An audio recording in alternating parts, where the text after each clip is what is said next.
Welcome to this video on network software. Up till this part, we have seen the hardware components of network, wherein we have seen different devices like switch, hub, etc. Then we have seen something like WAN, LAN, PAN, MAN, the categories of the network based on the scales as well as the transmission technology.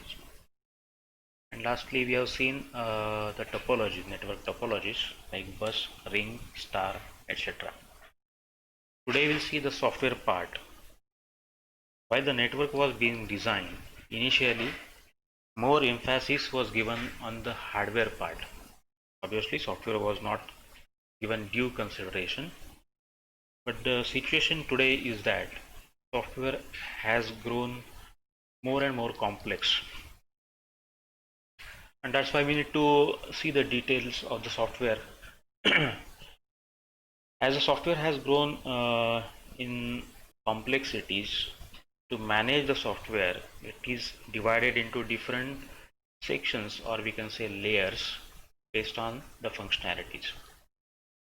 So in this particular video, we are going to see the protocol hierarchies. We'll see what protocols first, the design issues for various layers, connection oriented versus connection less services, and lastly the relationship of services to the protocols.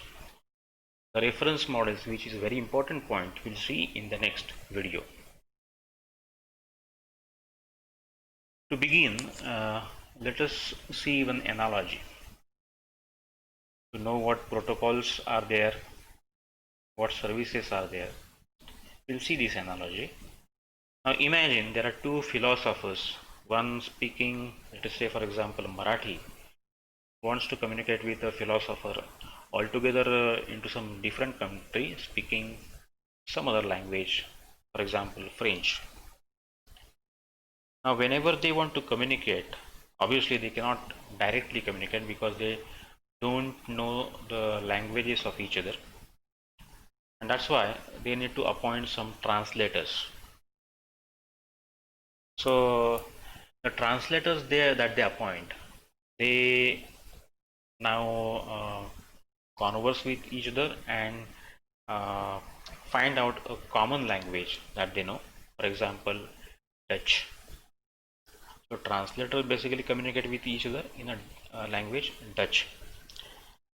So beyond that, the translator will also require the help of secretaries, which will actually manage the other parts of putting the address and then sending physically the message to the recipient. So in detail, now when a philosopher at location A wants to send a message to location B, the philosopher at location B, that philosopher will write the message or maybe dictate that message to the translator at his or her side. Now the translator, on receiving that message, will translate that message into the common language, which is Dutch, which is known to the counterpart on the other side. So to this original message, that translator will attach one header telling that the language of that message is now Dutch. So you can see here the header is attached to the original message. Now after attaching the header, the whole part is given to the secretary. Now, upon receipt of that message, the secretary will also add its own header, which is, for example, if the message is to be sent over a fax, as a fax, then the fax number may be attached of the recipient and things like that. So everybody will be attaching the headers or some information to the message, and this way, after all the details have been attached, the message will be sent over fax maybe, or maybe as one email to the recipient, and the message will be received by the secretary, which is the counterpart of the sender's secretary. Now this is the recipient secretary, which will actually get the message first. Now, to the secretary, what is important, from whom the message has been received. So the sender's address will be seen by the secretary. Now it will remove that part and send only the part containing the message and the header which is attached by the initial translator. This part will be then sent to the translator at the receiver. Now whenever the translator receives that, the translator will identify that the header component has got an information saying that the message is in Dutch language, and that's why he or she can read that message, and then the meaning, or rather the actual content of the message, will be given to the philosopher on at location B. So this is the whole process. Now the things to remember here or to ponder here is that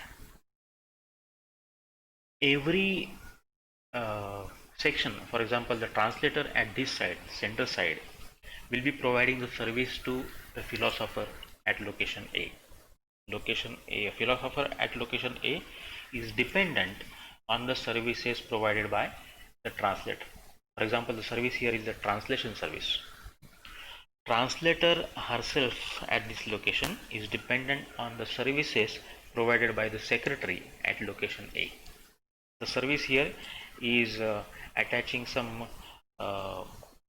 destination address and actually sending the message. So this is a kind of interface, we can say. Next, the philosopher at location A thinks that he or she is communicating with the philosopher at location B. The translator at location A thinks that, or assumes that, he or she is communicating with the translator at location B. Similarly, the secretary at location A thinks that he or she is communicating with the secretary at location B. Actually, the message is from philosopher to the translator and next to secretary, and in the actual communication medium it is given to secretary on location B, then to translator, and then to location B. So this is very important. So with this analogy we will proceed further to the actual network part. Now this diagram gives how the protocols and the different layers are arranged. At the very bottom you can see the physical medium, the medium through which the actual communication between the two parties, or we can say here the two machines, occur. Host 1 is machine 1, host 1, and it comprises of 5 layers based on different functionalities. For example, similarly there is host 2, which is having once again similar 5 layers, and they are connected to the physical medium. Now layer 5 receives the services provided by layer 4 through layer 4 layer 5 interface. Similarly, layer 3 provides its services to layer 4 through layer 3-4 interface, and so on. Now the same things go at host 2 as well. So there is a layer 5 protocol, layer 4 protocol, and so on between each of the layers, or the counterparts on each of the layers. It is shown to be a dotted line. Why? Because the actual communication is not like this, and that's why this is shown to be a dotted line, whereas the actual communication is shown to be a solid line between layer K and layer K plus 1. So a protocol is nothing but an agreement between the communicating host parties. It may be thought of as a set of rules that the parties have to obey.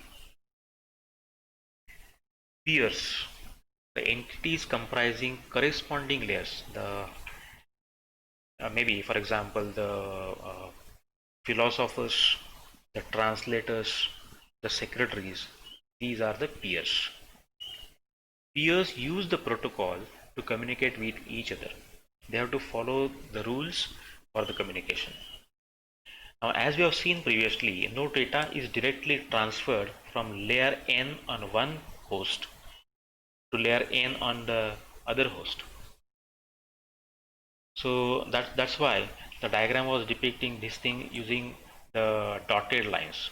The communication is logically in this way, but physically in vertical way. Each layer passes data and control information to the layer immediately below it until the last layer is reached, the physical medium, where the data will actually be passed to the uh, other host. Now, interface is, it defines the set of basic operations, primitive operations and services to the lower layer. The lower layer will be providing the set of operations and services to the upper layer. And the last point that we'll see here is network architecture.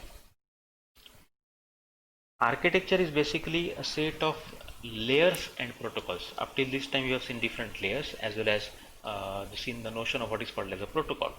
So a combination of different layers and protocols forms a network architecture.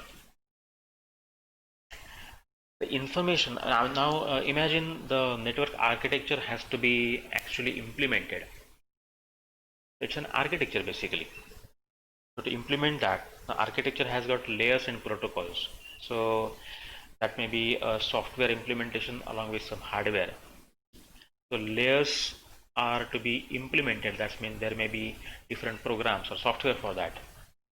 And to implement that in software or maybe in hardware, enough amount of information has to be there with the network architecture so that whatever that has been implemented, the different layers will be exactly which are specified as they are specified in the specification architecture. And lastly, the protocol stack is the list of protocols used in a certain system. So there may be n layers and every layer may be having a particular protocol.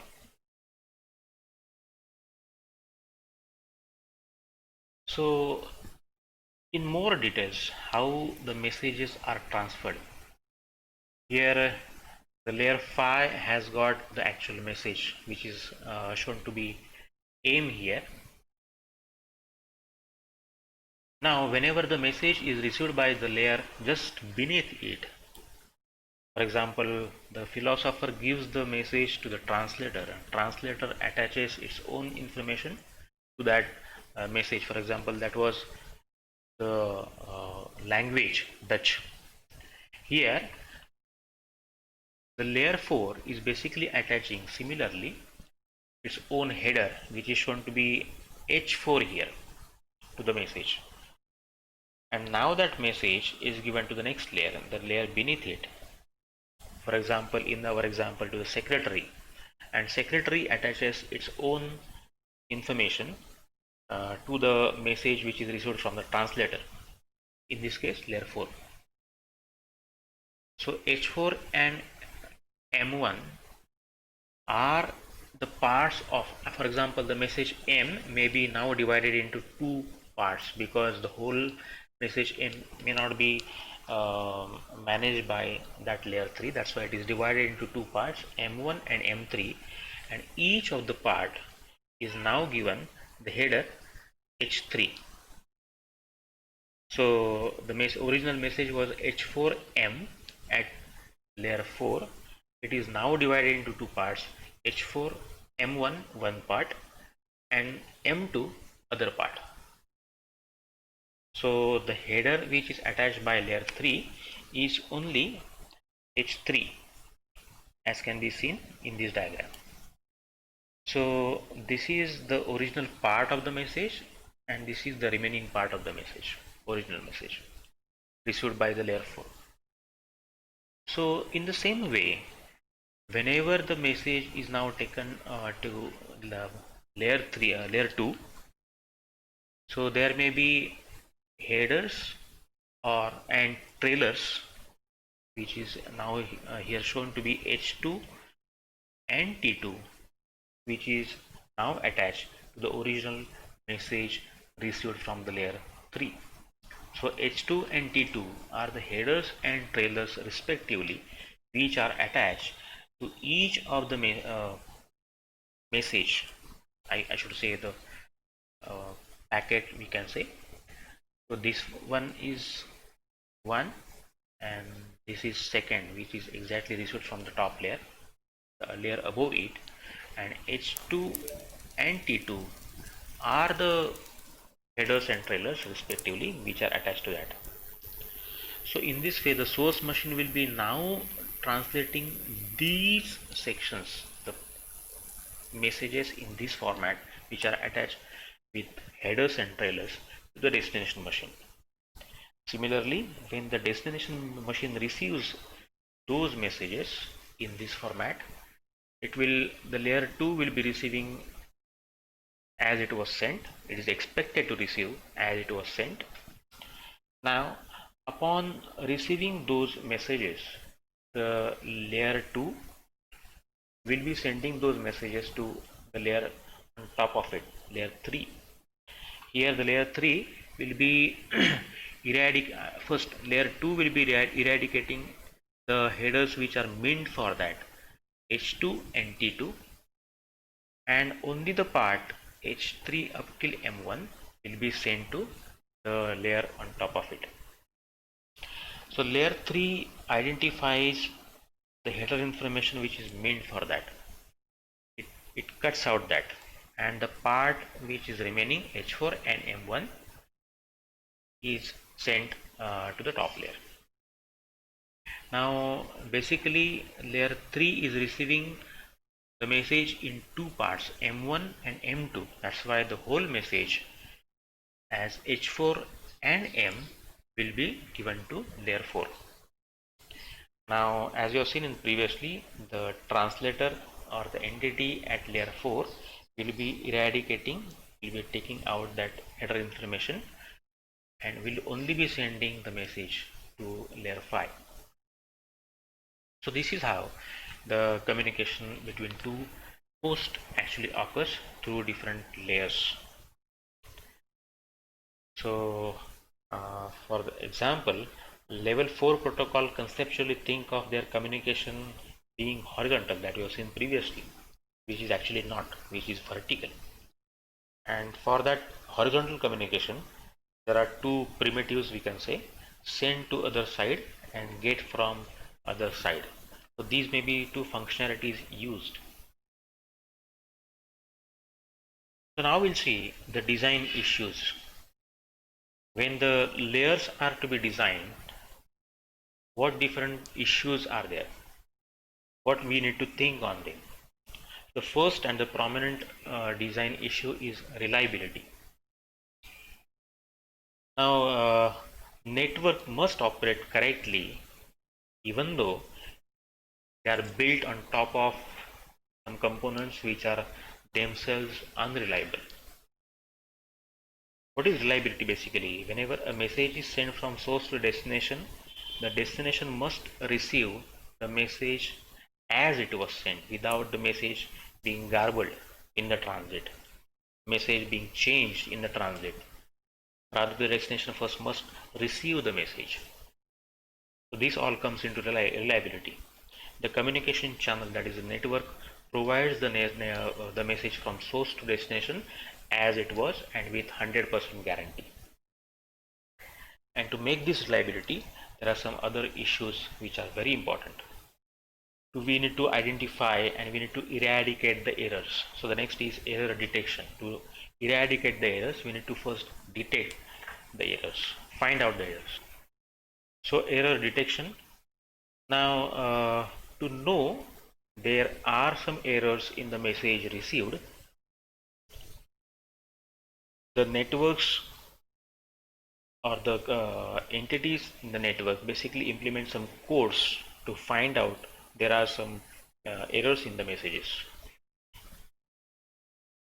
Next is error correction. Once the situation that the errors are there is find out, we can aim to eradicate the errors. Error correction it is called as.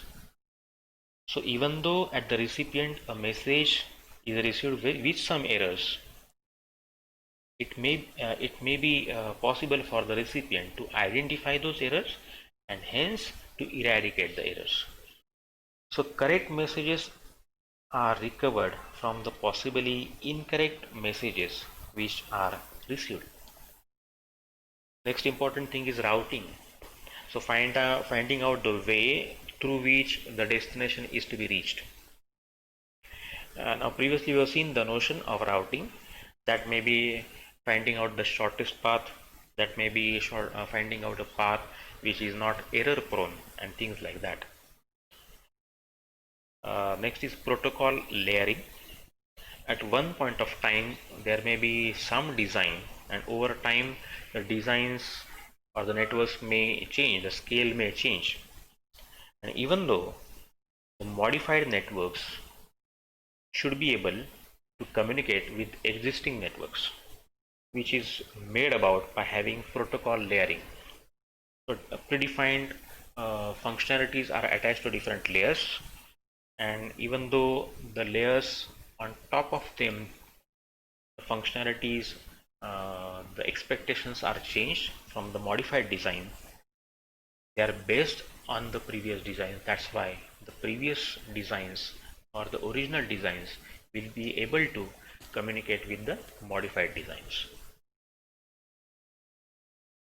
Next important design issue is addressing and naming. Whenever multiple nodes or devices are there which are communicating with one another, the sender and the receiver are to be found out, and that requires addressing and naming, attaching naming or address to each of the sender and receiver.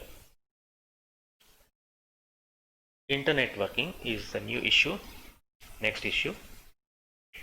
Now as we have seen previously, internet is nothing but a network of different networks, and the different networks may have different technologies and different limitations.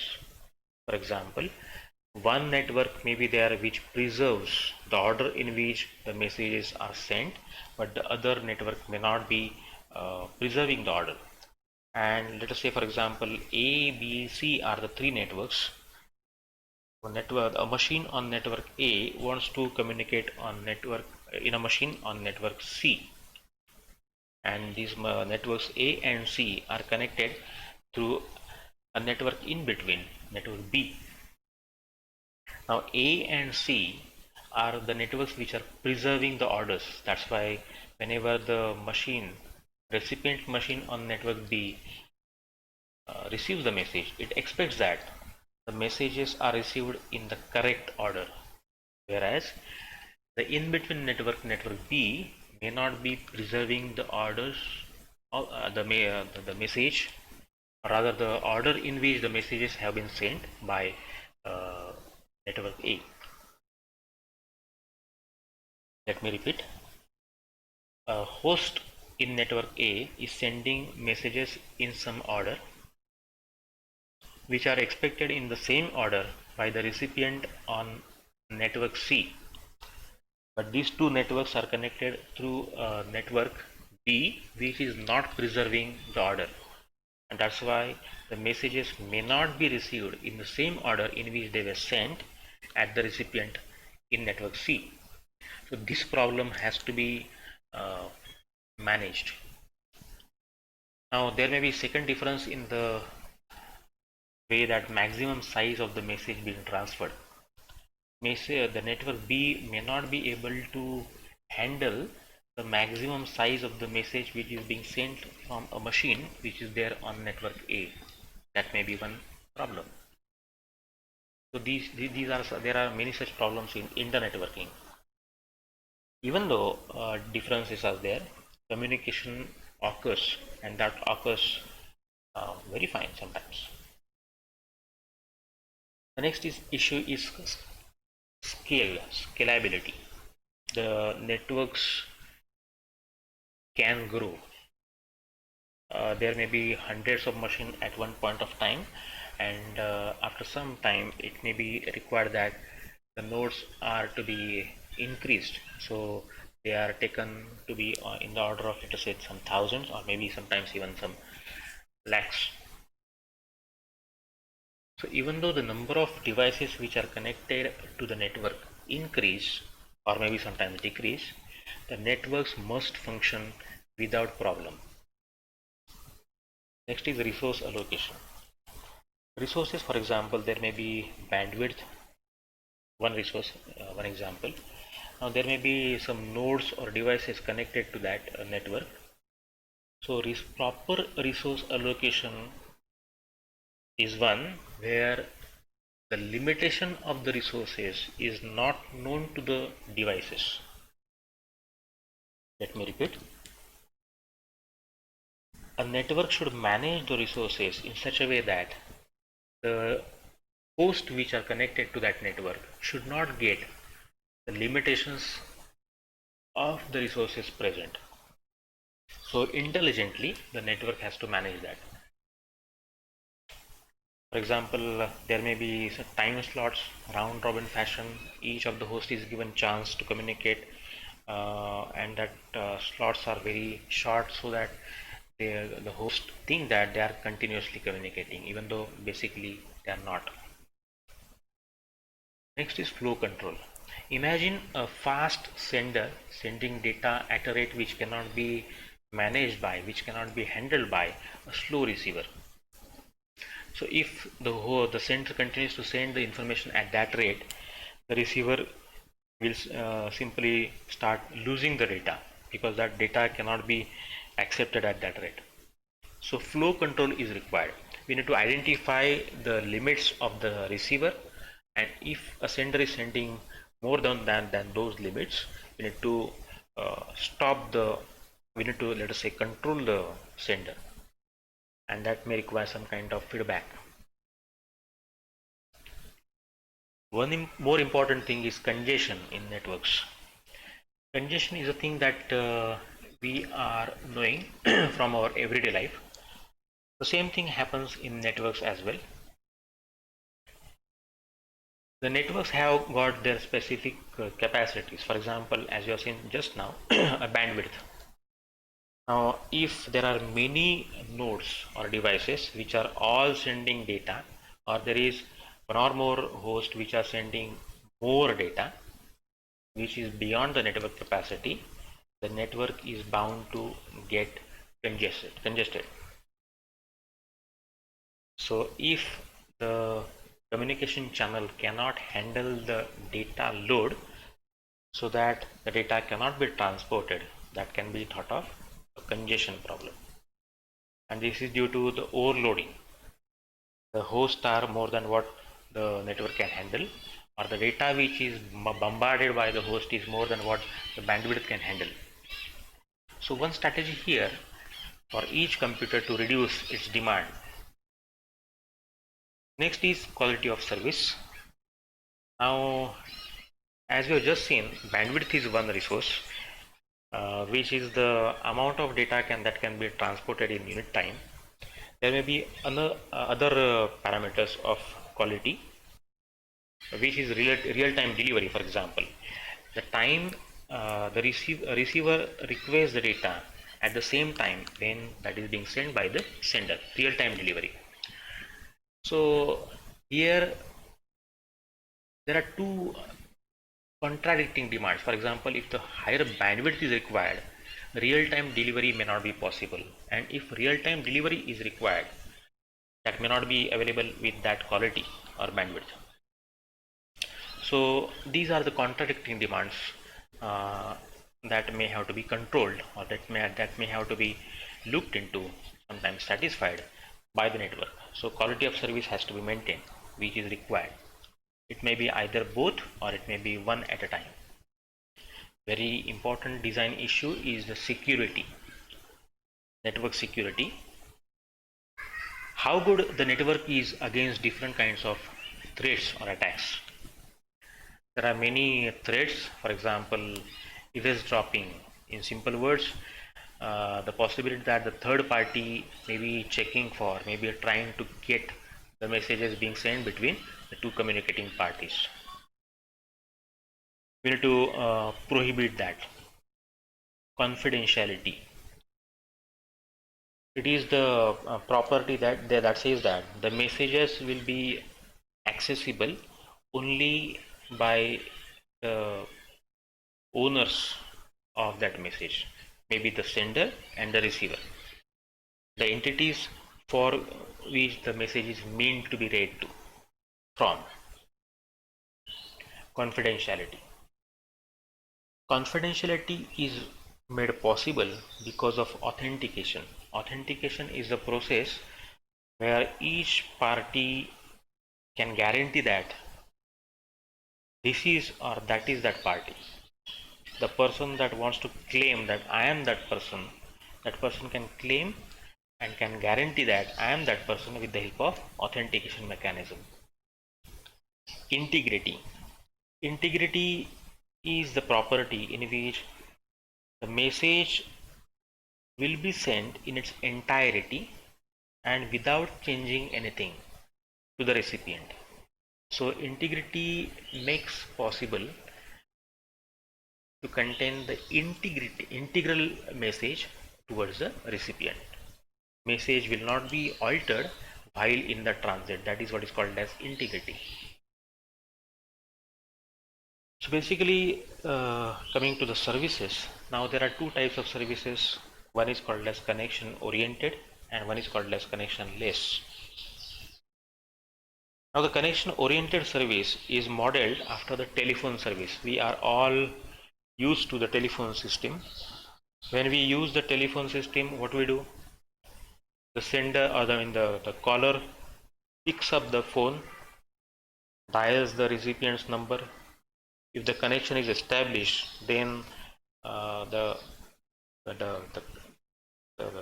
sender or the communicating party will be talking to each other.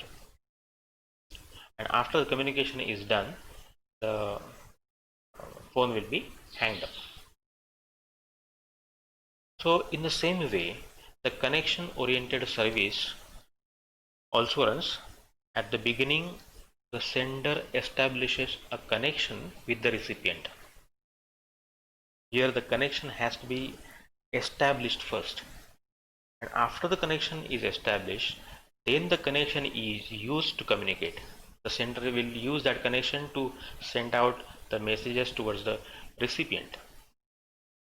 Now in some cases it may so happen that the sender, the receiver and the subnet, that means the communication channel, they may negotiate, they may in priority decide what would be the parameters for the communications they will have to be used. For example, what could be the maximum message size, what is the quality of service required, whether real-time delivery is required or not, what is the bandwidth required, for example, and some other issues. Now, a circuit is a synonym given to a connection with its associated resources, such as a given bandwidth, fixed bandwidth. That is called as a circuit. So connection with its associated resources will be called as a circuit. Now connection-less service. It is modeled after a postal system. Here the message, every message will be having the full destination address, the recipient address, and every message will be independently sent onto the network that may go through intermediate nodes towards the destination. Previously, in the context of the connection oriented messages, sender and the recipient were directly communicating. Here and all the messages were sent when the connection was established. Here, this is not the situation. Each message in the throughout communication may be independently routed in the communication channel, and that too, that message may visit different nodes. Different paths may be taken by that message to reach the recipient. Now there are two types of routing. One is forwarding, we can say, store and forward switching, and cut through switching. In the case of store and forward switching, message has to be entirely received by the a particular node before forwarding it to the recipient or to the next node. Store and forward switching basically implements the communication in such a way that when a node receives a message, the message has to be entirely saved at that particular node. Then only that message can be forwarded. In the case of cut through switching, when a node starts receiving a message, its transmission can simultaneously be started. Means the same message may be started to be forwarding. So this is how there are two types of switching or forwarding, we can say, are there. Now based on the reliability, services can further be categorized or characterized.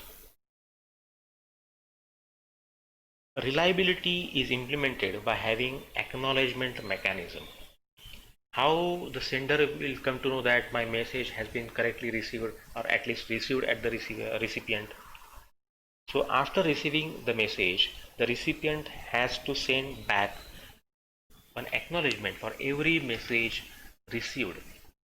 Now obviously this acknowledgement service will introduce some kind of overhead onto, as well as delays into the communication system. Now why reliability is required? For example, imagine there is a file transfer service. You want to send a file to some of your friend. So you will not expect that some part of the file is missed while it is being transmitted to your friend. You want the entire file in its entirety as it was to be received by the recipient. So file transfer requires a reliable service. Now